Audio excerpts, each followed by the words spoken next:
Sublime magnificence.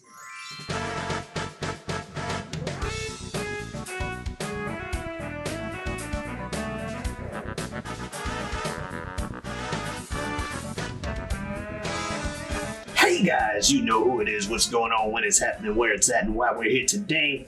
How you doing? It is I, the sublimely magnificent Big Ugly himself, Omari Ellis Veo Grande on YouTube, back with another episode of This Guy Hasn't Seen. And as usual, I am joined by my co-host and running-mate, one of my best friends in the world, El Director himself, Bill Smith. Hey, what's going on, Omari? Thank you for having me back as always. I love doing this thing. And we popped into a little theme of ours that we wanted to jump back into. Now, we couldn't do the one that we initially wanted to do because, frankly, it couldn't be found. That is correct. So if we wanted to understand its words.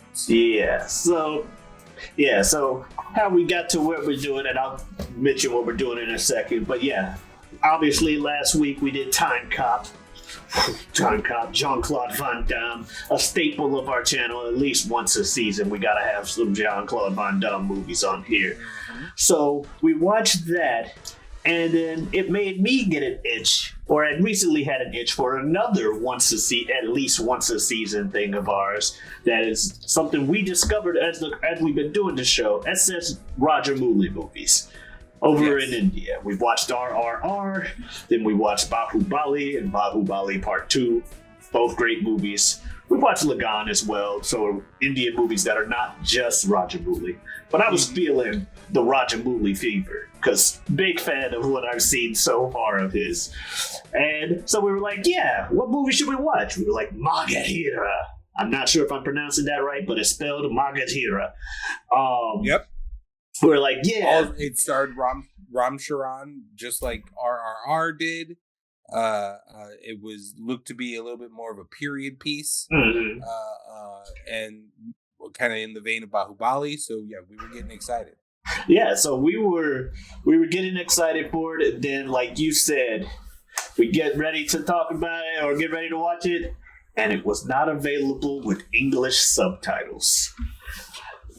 And neither of us speak either Telugu or Hindi, so we were out of a movie. So I asked a coworker of mine for some suggestions, and he had some dramas that he suggested. Because we had already wanted to do Magadhira, I'm like, what about if you just want a good time? You just want to sit back and enjoy a movie. And he started listing a couple whose names I can't remember because I couldn't pronounce them back. But then he told me about a movie about robbers on motorcycles, and that's all he said. And I'm like, that sounds interesting. It sounds about in the same vein of what we were looking for to a degree. I'm like, what's it called? And luckily, it was easy enough for me to remember. DHOOM from 2004. DHOOM from 2004. DHOOM reinvents the classic cops and robbers tale for the 21st century. Fast bikes, big action, and non-stop fun make for a thrilling story. It is starring, written, and directed by lots of lovely people from India. This is an India film, and yes, it is made directly off of the film's creators seeing Fast and the Furious. Oh yeah, got those vibes real early on. It could be taken as a joke, but it is a serious statement. No, I believe you. I'm just saying it becomes obvious pretty early on. I'm like, is this just India Fast and the Furious? Yeah, they're not going to take the plot directly from Fast and the Furious, but they are going to try their darndest to engage the vibe of Fast and the Furious. Yeah. And yeah, so that was it. Expectations, like neither of us had seen this movie. Like I said, it was a suggestion, and much like the other Indian movies we have watched, with the exception of RRR, they've all been these guys haven't seen, and just to keep it with tradition. And this one was no exception. So I knew motorcycles. I think I told you bikes and motorcycles, or robbers and bikes, because that's all I knew. But were you expecting anything in particular? At one point in my check, I definitely saw that it was from 2004. So that gave me a little bit of curiosity. Okay. Just like, I don't know, things from 2004. I'm gonna assume aren't great. Like, this it's is my just sorry for like 2004. The early 2000s were just not, and there are some exceptions to the rules, obviously. Oh yeah. But the early 2000s, at least from an American's perspective, was just not a great time for art. Everything, looking back at 2004, everything looks very plastic. Yeah, I can see that. That's a good way to describe it. Plastic. Yeah. Looking back, but yeah, like I joked with the reference to, but yeah, Ruben Studdard had to apologize for the whole damn year. So yeah, 2004 wasn't good for anybody. But that said, I was looking forward to it. I was like, on motorbikes, I don't think I was thinking Fast and the Furious, but I didn't want to look into it too much, because that's how I do when I watch things on this channel. I want as little bit of much of the premise as possible, because I want to figure it out as we go. Mm-hmm. If I'm wrong, I'm wrong. Usually I'm wrong. Occasionally I'm right. That said, we're going to go ahead and get into talking about the movie itself. And it starts off with the longest opening credits scene ever. Pretty fucking long. I liked the song because it had the reoccurring, which ends up going throughout the fucking film. Do, do, do, do. Or do, do, do. And I'm like, all right. We immediately get into the as advertised part of the movie. It opens with a robbery by people on motorbikes. I'm like, all right, as advertised, that's what this movie's about. There's going to be a lot of times in this film where we're following things that I think are meant to be going fast. And it's just the reality of things we are not going that fast. I think we're supposed to be thinking that we're going fast, but in reality, we're going 10 to 20 miles an hour.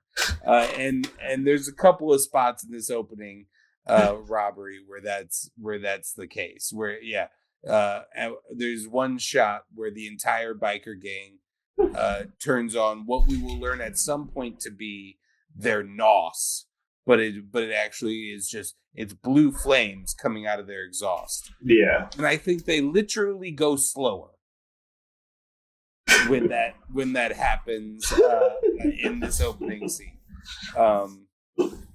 Sometimes it looks like it's a little, but otherwise, yeah, like you said, delivering on what was promised.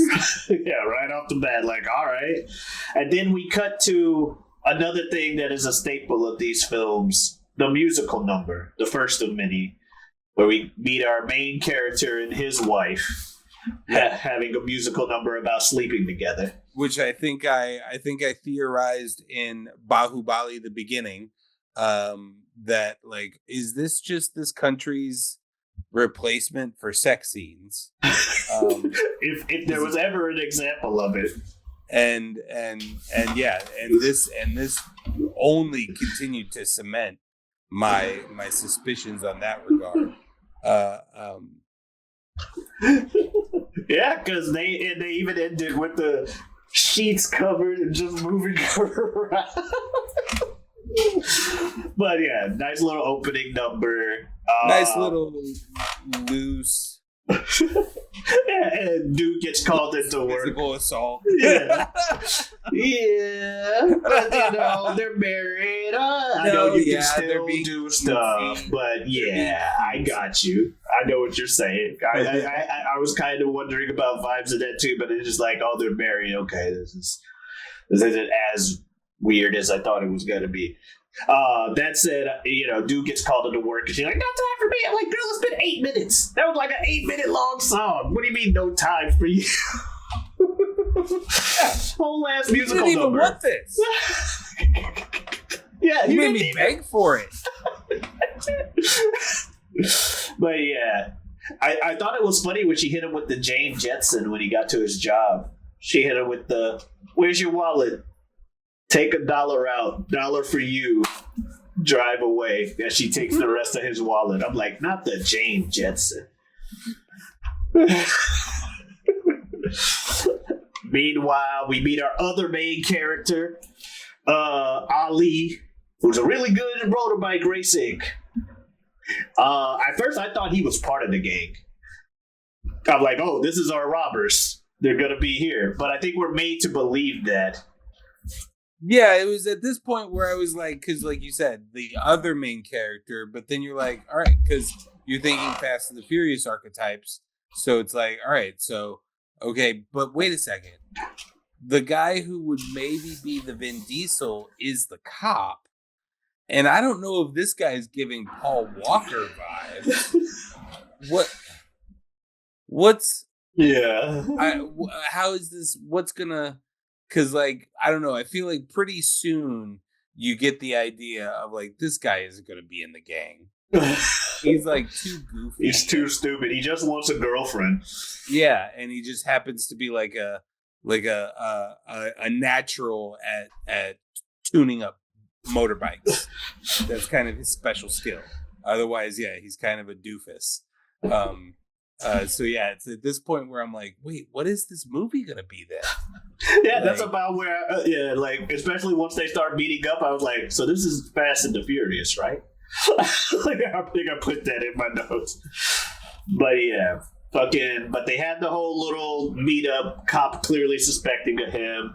They had that cool moment with the bully in the, like, black market district, where you first get the whole idea of don't let Jay Dixit, the cop, don't let Jay Dixit take off his glasses or he's gonna kick some asses.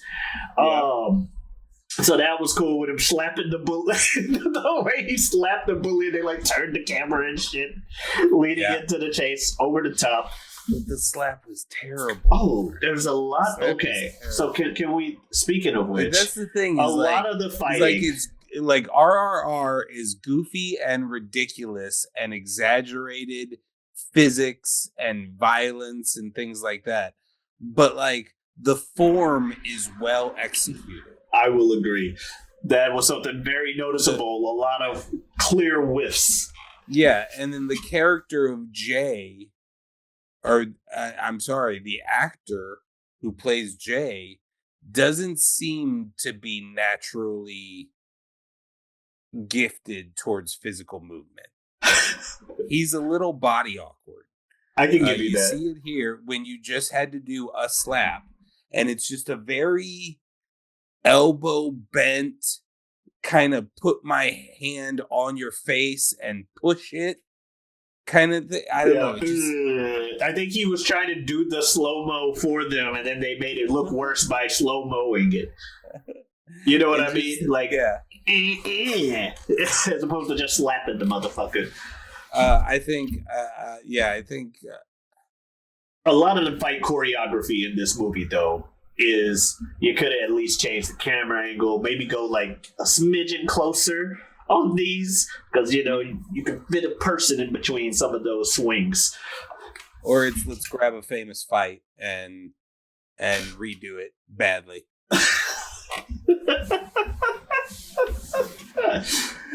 Yeah, and I didn't dislike this film.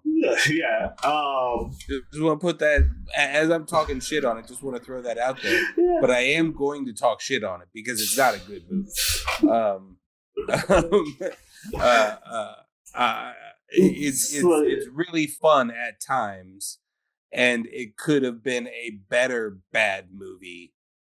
It would have been more enjoyable. Still a bad movie, but more enjoyable if there were a few things tweaked, like our cop lead being able to do a fight scene a little bit better. Yeah, would be one of them for me. Yeah, that's true. We eventually have our second robbery, and that's when I started noticing that that's when the doom repeated just throughout the movie started winning me over. Because I eventually just found myself laughing out loud because it's just like doom, doom, doom. Or when when the bikers finally take off dude's helmet, Kabir, I believe his name is. 35 minutes into the film, we get to the Vin Diesel archetype of this. Finally, it's like for the first 34 minutes, I am trying to map out what the fuck the rest of this movie is going to be. Because Allie's just a goofball and Jay has zero depth and is just this like meathead cop character. And I'm not enjoying his fight scenes. So I'm like, oh God. He's just kind of bullying Ali into things because Ali wants to sleep with his wife. And he's like, I won't even let you in my house if she knows you're a thief. And I'll say, what? You want to say something? I'll take off my glasses. You've seen it. But yeah, so early in the movie, that's all that is. I agree with you on that. But yeah, when what's his name finally takes off his helmet and then it just goes do like you're just using it for like points. I'm like, okay, this is funny. Yeah, I yelled to my wife in the kitchen. Oh, found the other main character. This guy definitely just got a main character reveal. Yeah. And around that time, I forget why. Oh, they were trying to do a stakeout, looking for because they got wind of the pattern that these guys were doing for their robberies or whatever, and they're like, "We're gonna be at this place," but they're staking it out, and dude sees a girl car break down, and random song in the rain because movie. And he's like trying to courtship song her. Cool little song they got going on. It is what it is. I didn't trust her because it was too random and convenient. Yeah.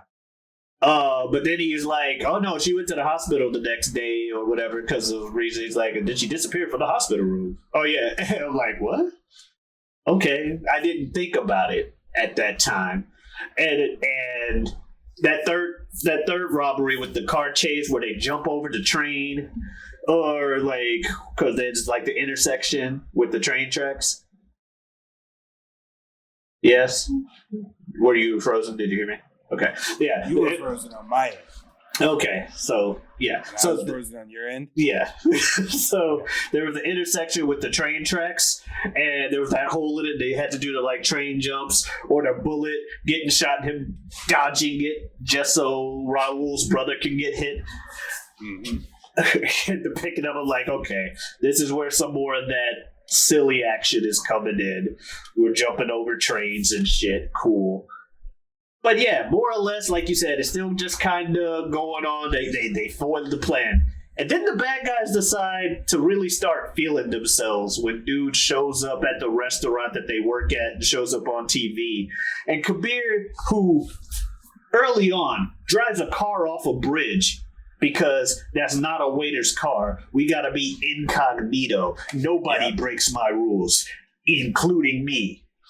Let me call the cop on his phone and dare him to come catch me. I'm feeling myself. They're all pissed because he dared fire a gun at them. Yeah. Now they want to kill him. Yeah. So they're like, yeah, that's what we're going to do. We're going to kill him. So we go to the fucking mall, have another little thing happen where there's... What's his name? Because he's portrayed, especially because he shows up on TV, as a super cop. I think they even say super cop Jay Dixon at one point. So he's portrayed as a super cop, and he's like scoping out the mall, trying to find these dudes.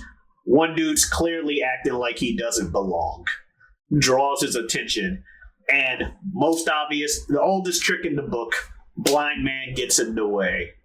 Blind man. I'm like, that's dude. You really gonna fall for blind man?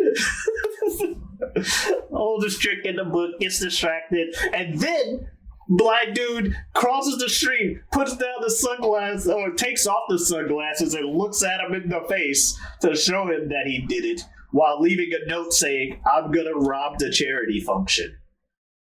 Okay, you go out of your way to pretend to be waiters and try to purposely live a poor life publicly so you can stay undercover till you get this, what we determine is a finite amount of jobs.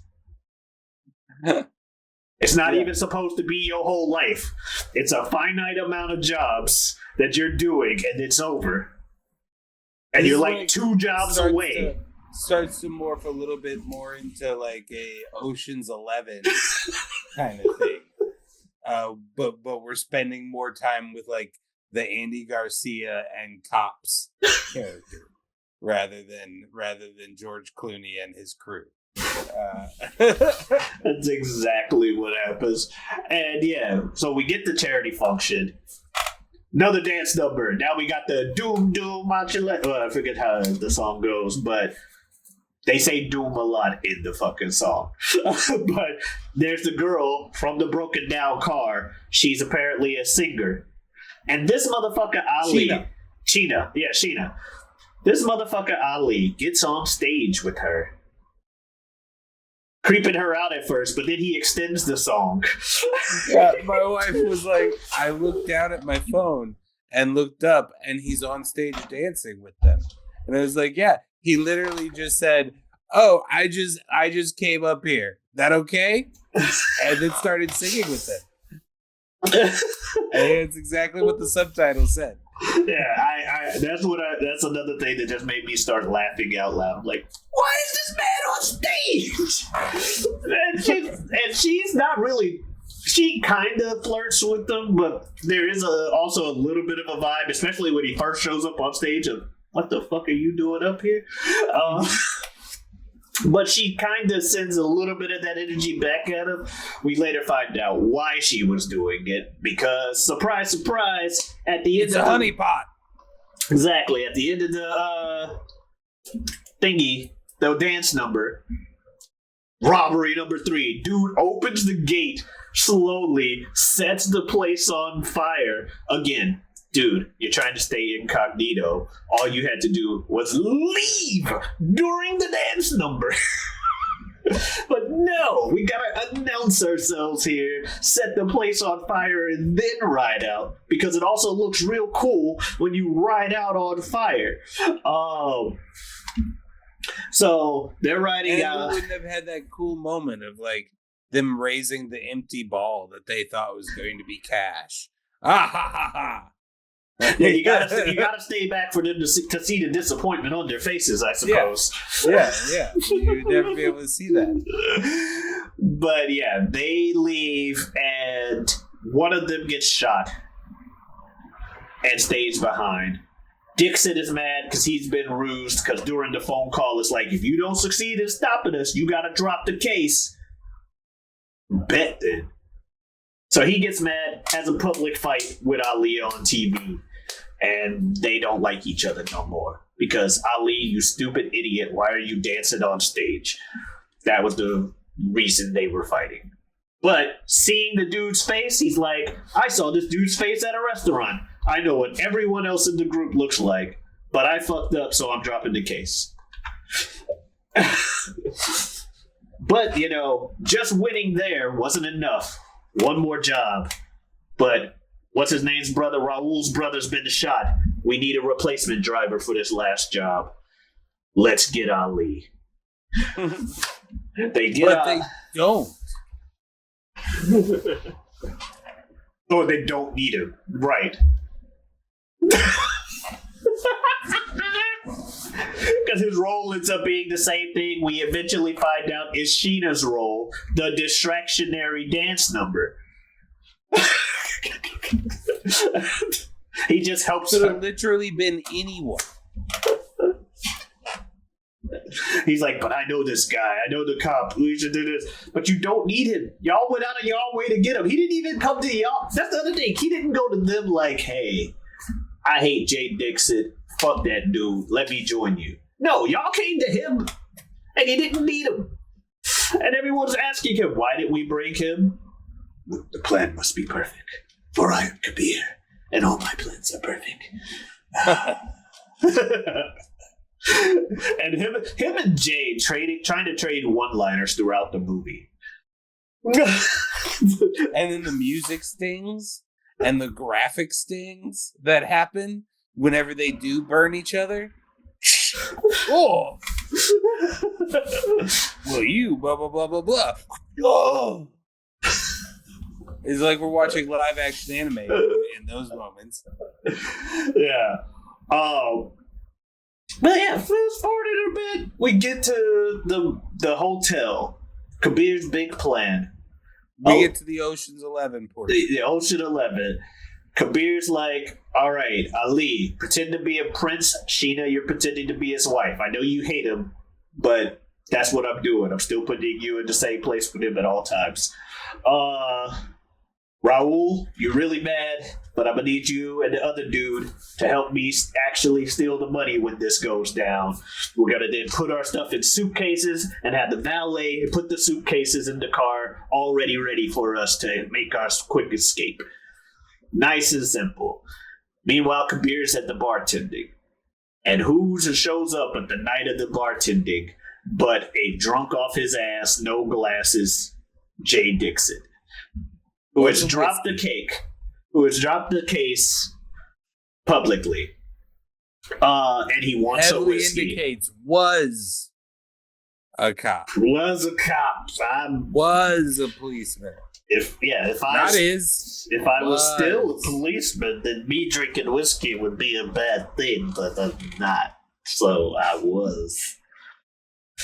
I liked it was somewhat confused by, just because I'm not used to it as much, the random use of English throughout the movie. Like, some things they would just randomly say in English, and I'm like, and it's not even like a one-word thing, because words are borrowed from languages all the time. Like, blah, blah, blah, blah, blah. You're breaking my balls. Yeah. Blah, blah, blah, blah. Like, it'd be like phrases. Yeah. Whole phrases. Now it's not the time. Yeah. Oh, okay. It's cool, but it was just different to see the mixing. But nonetheless, he's like, we get a salsa number. We get a salsa number because this is our, other distractionary dance number, which, like I said, is Sheena's role in the group. We seen it with the car and the concert. Now here we go. Big salsa number. Jay's dancing with his wife too. They're all having a good time, and during so, the heist goes off seemingly without a hitch. Everything's packed away. Ali and Sheena GT the FO. And what's his name? Kabir goes to try and wrap up his cleaning for the night so he can make his escape. And then on the TV, cameras, as Jay Dixon just kind of walks forward, because during their little one-liner trade-off, he was like, I won't see you again in the new year. Oh, you'll see me again in the new year. Some shit like that. And he's like, I told you, motherfucker, I would see you in the new year. And now we can do this the easy way or the hard way, motherfucker. I'll do it the easy way. Let's go for a walk. Long walk of them talking to each other. More verbal jabs. And then Kabir hits some... And I think they were referencing their phone call throughout that with some of the stuff they were saying. Like, aha, I told you this, but I told you this. Lights go off. And what do you know? Kabir makes his escape. And he's always one step ahead. Even if Jay Dixon is always one step ahead. And the lights go off. And Super Cop just like stands there. Like, what? He's like, huh? What? Oh, I had a prisoner. motorcycle Yeah, engine they sounds. didn't even cuff the motherfucker. They just literally went for a walk while they were talking to one another to get outside. But they, dude escapes. Meanwhile, Sheena and Ali get found by all the thieves. They now know Ali was in on it because that got dropped in the conversation. They fucking do the... Oh, they're getting ready to kill Ali. They tell Sheena to do it because she's hated him the whole movie. But surprise, he's won her over. She doesn't want to. So Kabir's like, fine, I'll fucking do it. And then he gets shot in the hand. First time this motherfucking super cop shoots anything, really. He shot their brother. Omar, if you go back and you watch that scene, he fires like 9 shots. Oh no! One I'm not saying he's 100% accurate because I'm about to just talk about what happens after that. Yeah, he shoots dude in the head, and then like, who shoots him? Standing on a boat. Here comes Jay, which I thought was a cool shot of him standing on the boat. I'm not gonna lie, I'm like, this motherfucker Jay. But then he proceeds to miss the next 8 or 9 shots afterwards. You shot him in the hand that he was holding a gun with. You shot him in the palm. And you can't hit nobody else with the other 8 shots. I think he would be like, yeah, I was trying to shoot him in the head. Just got lucky. Because I don't think Jay is a good shot at all. He is not. He is not. But we get the final like fights, and then we get them all like running, and we get the truck chase going. We get the Matrix 3 fight. Yeah, that's Matrix 2. Yeah, the fight on top of a truck going down the highway or whatever, but it's leading to highway for like 1. I mean, they're literally doing at times move for move of that fight on top of that big rig. Literally, that's fantastic. Matrix Reloaded came out in 2003. That's fantastic. So yeah, there are several sequences that are a move for move attempt at recreating that fight scene. That's great. So they have the Matrix Reloaded fight while the truck gets harpooned by a boat. So the boat is fighting it while Ali fights the other guy. Or whatever. No regard for direction continuity in this thing, by the way. Like sometimes they're going this way, and the boat's over here, and he's on the driver's side. He can look that way. Sometimes the truck is going this way, and the boat is over here going this way. But yet somehow he's still at the driver's side, able to look out to his right. Again, silly movie with silly mistakes. Yeah. But yeah, it was goof. Yeah, eventually, what's his name takes over the truck. Ali does around the time, but he just keeps driving. Yeah, which I thought was funny because dude gets almost knocked out the time. He's like, "What are you doing?" "Oh, I took over the truck." Stop. But it's fun. I've never really driven with a big rig. I'm sorry, my bad. Why are you still driving? And I'm not gonna lie, that was one of the things that I wasn't even thinking about with him driving. But when he said it, I too was like, yeah, why the fuck are you still driving? Stop the damn car. It was only going 5 miles an hour, so he thought it wasn't that big of a deal. Yeah. But so that was fun. And then we get our final scene because what's his name's like, yeah, while y'all complain about the fighting or who was driving the truck, I'm just gonna ride my bike out of here. But poof, in front of him comes Jay on his own motorcycle somehow. Yep. And behind him comes Ali, also on his own motorcycle. So now we look like we're about to have a bike fight. Bike fight! Yeah, you're gonna fight for your life. Bike fight! You're gonna fight with the bike. Bike fight!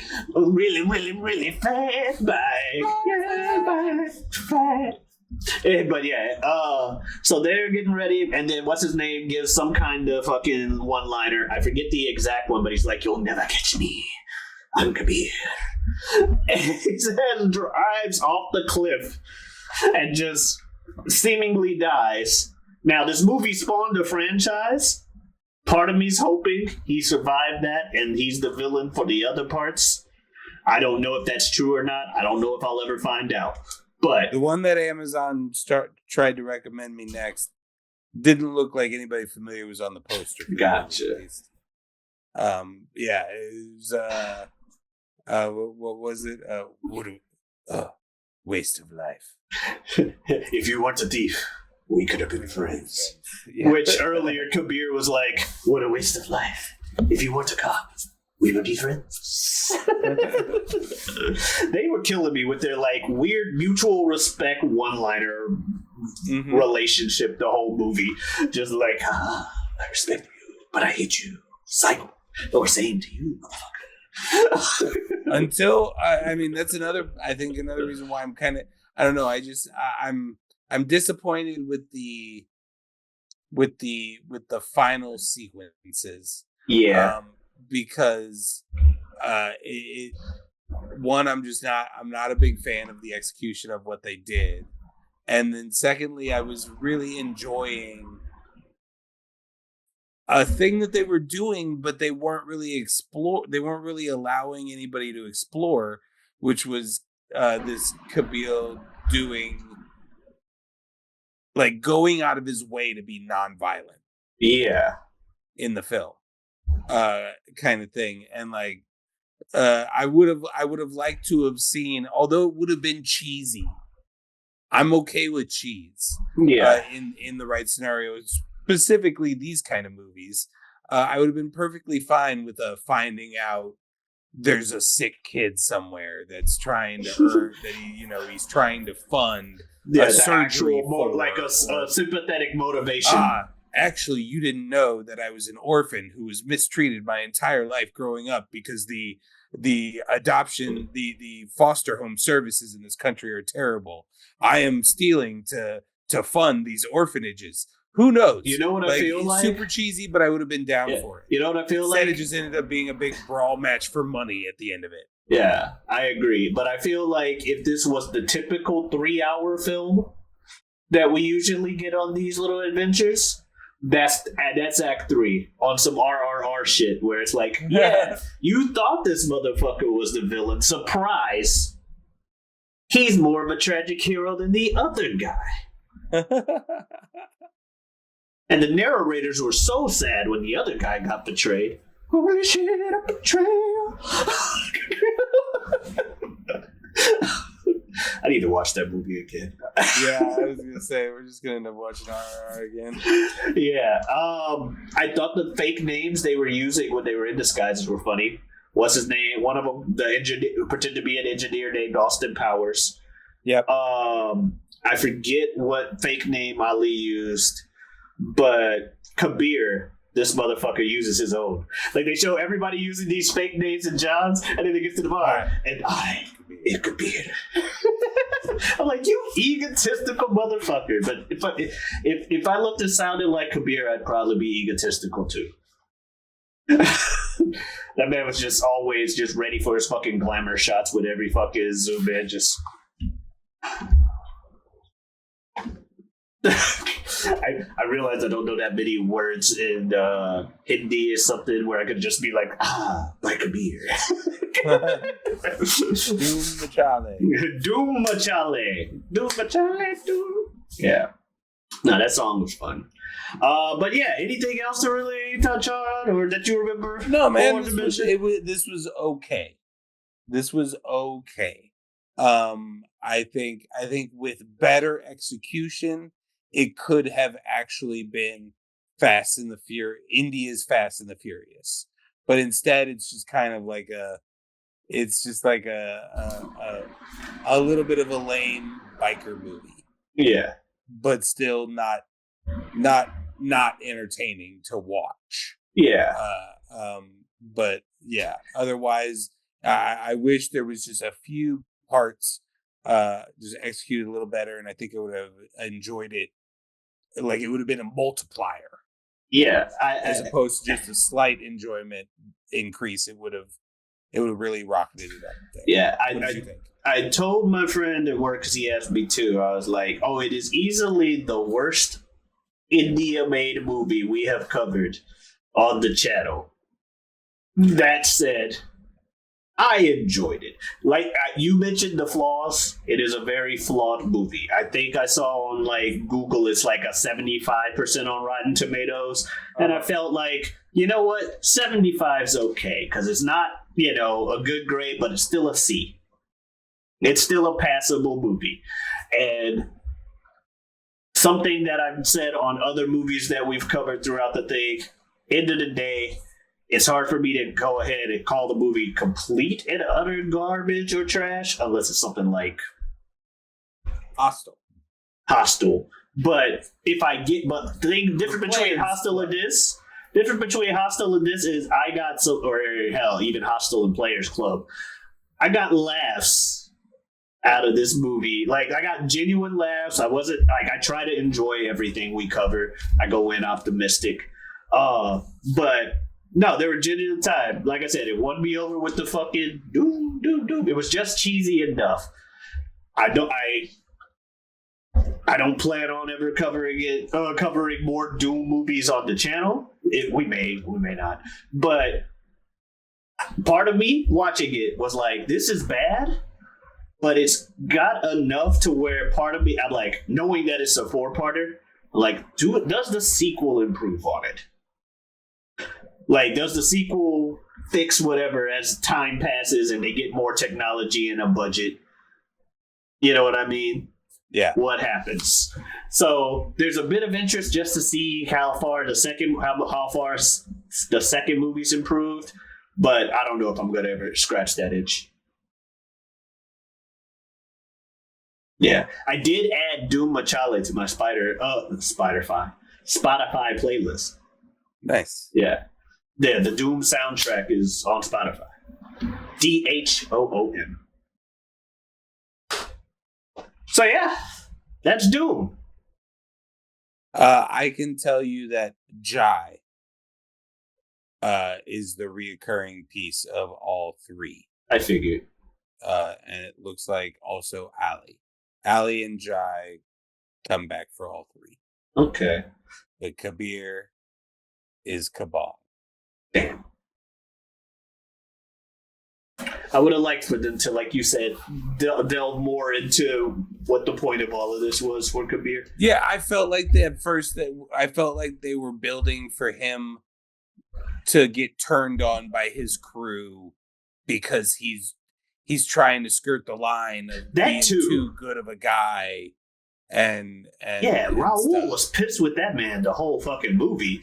But that kind of just gets thrown away with his line of, you don't like him, I don't like you. She doesn't like him, so. None of us like each other. We aren't friends. And that's about as far as that went. Like, no betrayal and nothing outside of the people we already knew what side they were on. Mm-hmm. Yeah, so that's Doom. Solid, but not the best. I still don't regret having watched it. I still have been I've still been very entertained by any of the Indian films we have seen so far. Maybe eventually we'll watch like a drama or something, but yep, same here. Yeah. So with that, what are we watching next week? Did we ever discuss it? Surprise. Maybe another surprise. Are you going to have a guest? We could. We do. We shall see. I believe we will have another guest on the next episode. And I might have to take some time away. Yeah, that's true. I'll step away. So I hope you and your guest have a good time on This Guy Hasn't Seen. May Yeah. May the ship fly straight and true for you all. Yeah, and if you want to see other guests of ours, go check out some of our past videos. You can also see us on Mondays with our show Mock to Draft. We draft various things on that one. We make up teams with random concepts. It's pretty fun. On Wednesdays, I got the Whatever We Want podcast with a good friend of mine, a good friend of the show, Super Jazz. Super Jazz. Thank you very much. As nature intended, we talk about just that. We also have the show on Saturdays, You Don't Watch Sports. 2 guys, 3 topics. Help you sprinkle a little information into your casual sports conversation and be your guiding light through the sea of casual sports talk. And yeah, I also have a Twitter and Twitch at GioTavi. That's GIOTAVI. Come on in, stop on by. I'm going to be playing a lot of Street Fighter because Terry Bogart's going to be in the game, and I'm fucking ready for it. Yeah. Bill, you got anything else you want to say to the folks? Ooh, Yeah, all right. Well, you guys have a great evening. We'll see you next time. Adios. What if I'm watching this in the morning? Have a great evening regardless. And the rest of your day, I suppose.